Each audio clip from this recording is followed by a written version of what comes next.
बिस्मिल्लाहिर्रहमानिर्रहीम। Fully automatic, सिर्फ date change करते रहें हम और पूरा मंथ का रिकॉर्ड चेंज हो जाए और उसके अंदर डेटा एंट्री के साथ साथ in out monthly stock report जो है वो हमारी बन जाए।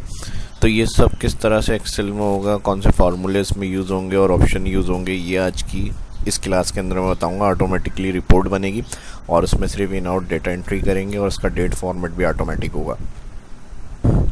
तो ये सब काम किस तरह से होंगे ये आज की इस क्लास के अंदर मैं बताऊंगा। पहले देख लें किस तरह से काम हुआ हुआ है और फिर किस तरह से कैसे करना है, ये मैं सब इसी वीडियो के अंदर बताऊंगा। तो चलिए शुरू करते हैं। माइक्रोसॉफ्ट एक्सेल को ओपन करेंगे। अब यहाँ पर हमारे पास इन हुआ है, प्रोडक्ट्स के कुछ नाम है और उसकी हम डेट के हवाले से डेट के हिसाब से एंट्री कर रहे हैं, डेट वाइज, और जो जो एंट्री हो रही है जिस डेट की वो इधर हो रही है। फिर उसी प्रोडक्ट को आउट कर रहे हैं, जिस डेट को जो आउट हो रही है वो यहाँ पर आ रही है। अब ये रिकॉर्ड हमें सिंपल एंट्री में लेना है अपनी, यानी डेटा एंट्री में लेंगे और फिर उसके बाद यहाँ पर जो है जितने प्रोडक्ट्स हैं यूनिक वो लिखी हुई है, मैंने एंट्री करी हुई है। और फिर जिस डेट की जिस डेट को इन हुआ वो यहाँ पर, और उसके बाद आउट, उसके बाद जो बैलेंस बचा, जैसे प्रोडक्ट वन हमने 50 परचेस करी, 50 आई हमारे पास, फिर 20 आउट हो गई, हमने इशू करी या सेल करी जो भी, उसके बाद 30 बैलेंस होना चाहिए। लेकिन ये मैंने पूरे डेट जो फर्स्ट लिखी हुई है इसमें मज़ीद और इन हुई है हमारे पास, तो इसलिए यहाँ बैलेंस जो है वो ज़्यादा है। जैसे 50 फर्स्ट डेट को प्रोडक्ट 150 आई और फिर उसके बाद नेक्स्ट उसी डेट को हमें और ज़रूरत पड़ी, 60 हमने और परचेस की, इन हो गई। तो 60 और 50 तकरीबन 110 और यहाँ पे 20 आउट हुई हैं सिर्फ, और कोई प्रोडक्ट अभी यहाँ पर प्रोडक्ट 1 के हिसाब से आउट नहीं हुई, सिर्फ 20 शो हुई हैं। तो 50 और 60 110 और 20 माइनस, तो 90 बैलेंस। तो ये हमारा सितंबर 1 की डेट क्लोजिंग थी कि इस प्रोडक्ट की ये बैलेंस हमारे पास मौजूद है। उसके बाद जब नीचे ड्रैग करेंगे तो हर प्रोडक्ट का जो क्लोजिंग बैलेंस था वो आ गया। फिर नेक्स्ट डे जो होगा वो हमारे पास क्या रहा, जैसे हमने सेकंड डे इसी शीट को ओपन करके डेटा एंट्री करी, सेकंड डेट के हिसाब से जो एंट्री थी प्रोडक्ट्स की और जो इन हुआ, और फिर आउट, उसके बाद क्या बचा हमारे पास, उसकी ऑटोमेटिक रिपोर्ट यहाँ पे डे वाइज डे बनती रहेगी। तो इसमें कौन से फार्मूले यूज़ होंगे, और फिर उसके बाद अब हमारे पास जैसे 30 ये थी डे 1 की बैलेंस और फिर सेकंड डे को 32 बैलेंस रही, तो ये हमारे पास प्लस होंगी, यानी ये सिर्फ डे 2 का रिकॉर्ड है। अब ये मैंने इसके अंदर इस तरह बनाया हुआ है। अगर आपको शीट टू शीट बनाना है वो भी आप कर सकते हैं डेली की अगर रिपोर्ट के साथ, लेकिन ये जो फॉर्मेट है वो मंथली मैंने कहा था तो मंथली के हिसाब से रखा हुआ है। और इसी के साथ जैसे मंथली एंड ऑफ मंथ में बैलेंस देखना है, क्या अवेलेबल है, कौन सी प्रोडक्ट कितनी है हमारे पास, तो इसके लिए हम एंड में यहाँ पे मैंने एंड ऑफ मंथ में बैलेंस लिख के एंटर किया हुआ है कि हर डे की जो बैलेंस आ रहे थे हमारे पास वो इतनी हमारे पास बैलेंस बाकी है। यानी कि एक रिपोर्ट देख सकते हैं कि 2 दिन में हमारे पास क्या बैलेंस रहा है किस प्रोडक्ट्स का। ठीक है जी, तो 1 2 3 के हिसाब से प्रोडक्ट्स एंटर हुई हुई हैं यहाँ पे। तो ये सारा काम किस तरह से होगा बिल्कुल ज़ीरो से मैं जो है एक न्यू शीट के ऊपर बताऊँगा। बाकी जो एंट्री हुई हुई है फॉर्मेट्स वगैरह की, उसके अंदर जो फॉर्मूले हैं वो मैं आपको बता देता हूँ। तो इसी की कॉपी कर लेते हैं, right click, move copy sheet 1 है, क्रिएट कॉपी, ओके। और इसके अंदर जो फॉर्मूले यूज़ हुए हैं वो मैं क्लियर कर रहा हूँ यहाँ से। ठीक है जी, ये आपको सिंपल डेट के ड्रैग करनी है, जिस डेट की जो इन हो रही है प्रोडक्ट, वो प्रोडक्ट 1 लिखकर मैंने नीचे ड्रैग करा हुआ है, 2 3 डायरेक्ट नंबर के साथ अपडेट होकर आ जाएगा। बाकी जो आइटम या प्रोडक्ट से नाम हो आप लिख लेंगे। और यहाँ पे ही मैंने प्रोडक्ट 1 लिख के ऐसे नीचे ड्रैग किया, 2 3 4 7 8 जितनी प्रोडक्ट्स हैं वो सारी इस तरह आ जाएंगी। और आउट में जितना आउट हो रहा है जिस डेट को वो आप यहाँ लिख लेंगे। सबसे पहले यहाँ पर मैंने डेट इंटर करी थी और डेट फॉर्मेट मैंने चेंज किया हुआ है। अब जैसे फुल फॉर्मेट है लेकिन ऐसे मैं लिख फुल रहा हूँ, शो 1 हो रहा है, तो इसका फॉर्मेट मैंने कस्टम नंबर सेक्शन से चेंज किया हुआ है। इसमें कस्टम में जाके डी कर दिया तो सिर्फ नंबर 1 लिखा हुआ है, लेकिन है ये डेट ही अगर फार्मूला बार में देखें। और इसके बराबर वाले सेल में आके प्लस कर देंगे 1, तो ये अपडेट 2 हो जाएगा। और फिर इसके बाद राइट ले जाएंगे इसको, तो इस तरह पूरे मंथ का ये बनकर आ गया। और इसी के साथ हमें इसका डे भी चाहिए, तो इसके लिए हम लगाएंगे, और डे फुल में नहीं शॉर्ट में लिखा हुआ चाहिए। पहले डे निकालने के लिए टैक्स फंक्शन ले लेते हैं, इस सेल को क्लिक करेंगे, कॉमा, इन्वर्टेड कॉमा, और डे में लिखा हुआ चाहिए हमें। तो यहाँ पर हम इसको कर देंगे 3 दफ़ा D inverted comma bracket close enter. अब ये फुल लिखा हुआ आ रहा है, इसको शॉर्ट में चाहिए जैसे डब्ल्यू लिखा हुआ आ जाए या सिर्फ डब्ल्यू ई लिखा हुआ आ जाए, तो यहाँ पे टेक्स्ट से पहले लेफ़्ट फंक्शन यूज़ कर लें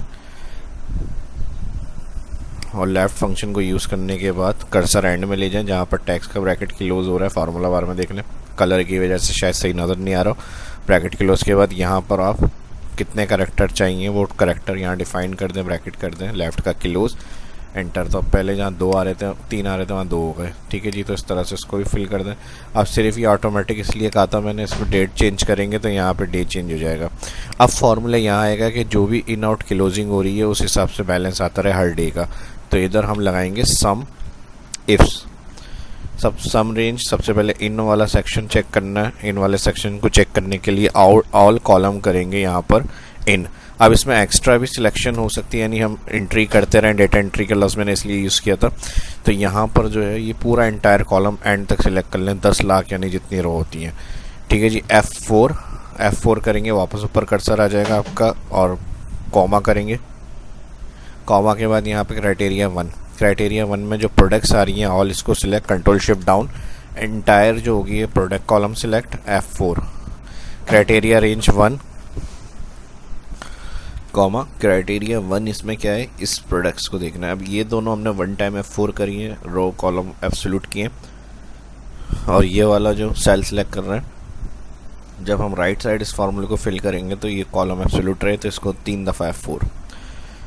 नेक्स्ट आएगा क्राइटेरिया 2, तो डेट के हिसाब से देखना है, इसको भी entire control shift down, date select F4 comma, कौन सी डेट देखनी है, इस डेट की क्राइटेरिया ये सेल।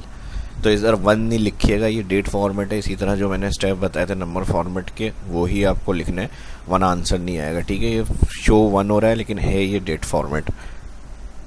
ये काम करने के बाद इसको हमें रो वाइज एब्सोल्यूट करना है ताकि हम नीचे ड्रैग करें तो ये डेट से सेल नीचे नहीं आए।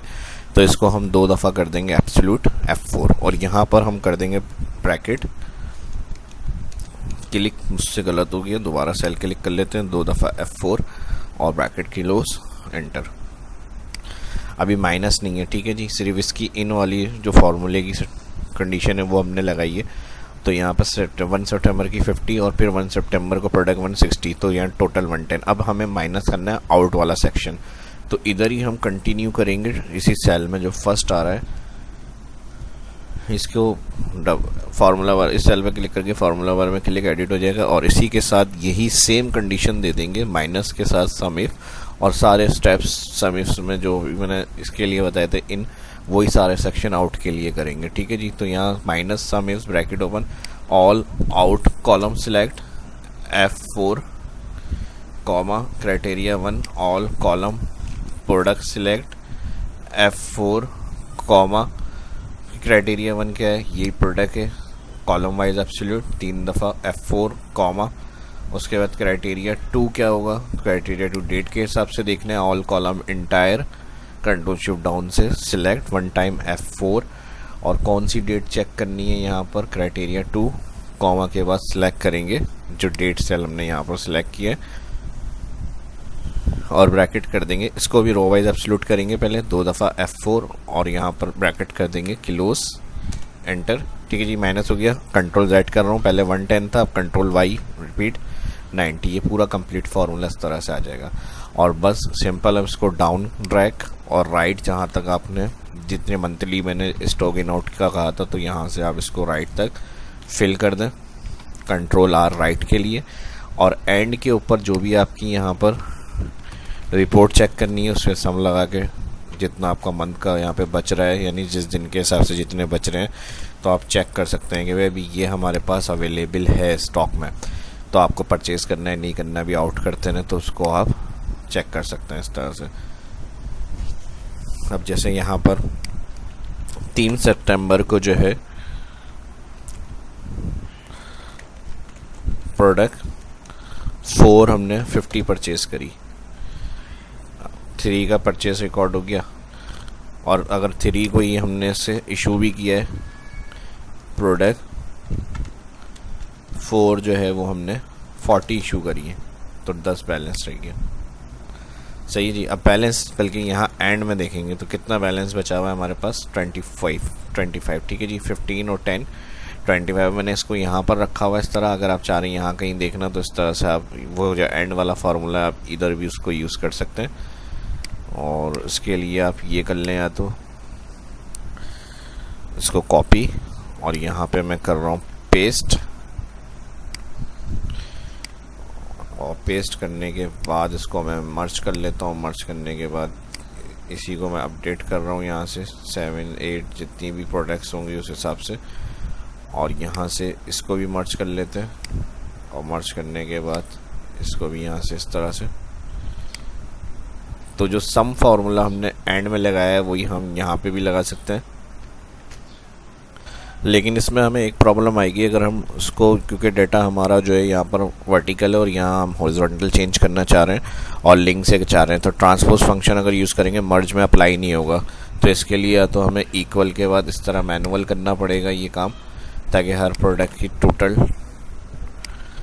अमाउंट बैलेंस पता चलती रहे। तो मैनुअल भी कर सकते हैं, बस इक्वल लगाएं उस सेल में, जिस सेल में जो प्रोडक्ट्स को आपको चेक करना है उसको जाके मैनुअल क्लिक कर लें, हर प्रोडक्ट का यहाँ पर आपको पता चल जाएगा। दूसरा इसका तरीका क्या है वो भी मैं बता देता हूँ। प्रोडक्ट क्लिक करेंगे, इक्वल प्रोडक्ट 5, और अब आ जाएंगे प्रोडक्ट 6।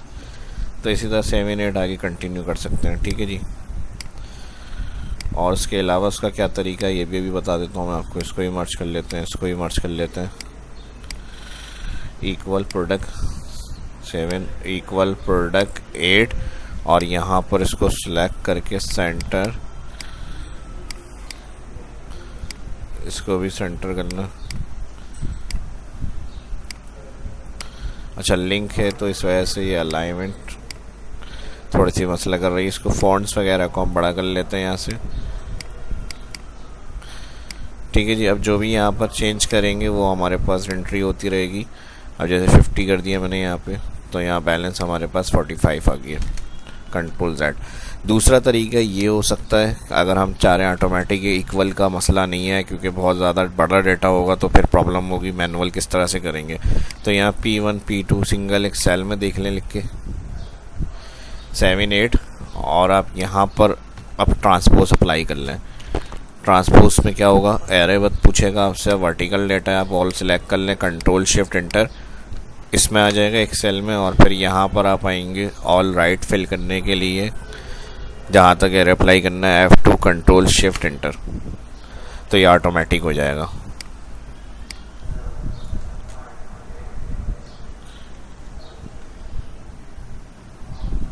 तो जो भी अब यहाँ से आप चेंज करेंगे वो आपको यहाँ पे रिपोर्ट पता चलती रहेगी इसके अंदर। बाकी इसमें कंडीशन फॉर्मेटिंग अप्लाई करनी है तो सिलेक्ट कर लेते हैं यहाँ से कंडीशन। जैसे आपको आइकन्स वगैरह चाहिए इस तरह से ये भी दे सकते हैं। फ़ॉन्ट कम करना है, फ़ॉन्ट कम कर लें यहाँ पे। ठीक है जी, वो आपकी मर्ज़ी है, फॉर्मेट अपने हिसाब से आप दे सकते हैं। अगर सिंपल रखना है सिंपल, अगर इक्वल बैलेंस हमारे पास किसी भी प्रोडक्ट का लेस देन 50 आ रहा है तो वो कलर में आ जाए, तो इसके लिए हाईलाइट में जाके लेस देन में चले जाएं, इक्वल लेस देन 50 टाइप, और यहाँ पे 50 का बैलेंस कलर क्या शो करना है, fill red, font bold, white, okay. तो इस तरह से जो 50 कम होगा उनका रेड में आ जाएगा। ओके, इस वीडियो में इतना ही। वीडियो अच्छी लगी तो लाइक करें, इसको ज़्यादा से ज़्यादा जो देख रहे चैनल को सब्सक्राइब कर लें। कोई सजेशन कोई क्यूरियस वीडियो के डिस्क्रिप्शन में कमेंट लाजमी करें। मिलते हैं नेक्स्ट वीडियो में। शाह इस्लाम को इजाज़त दीजिए। अल्लाह हाफिज़।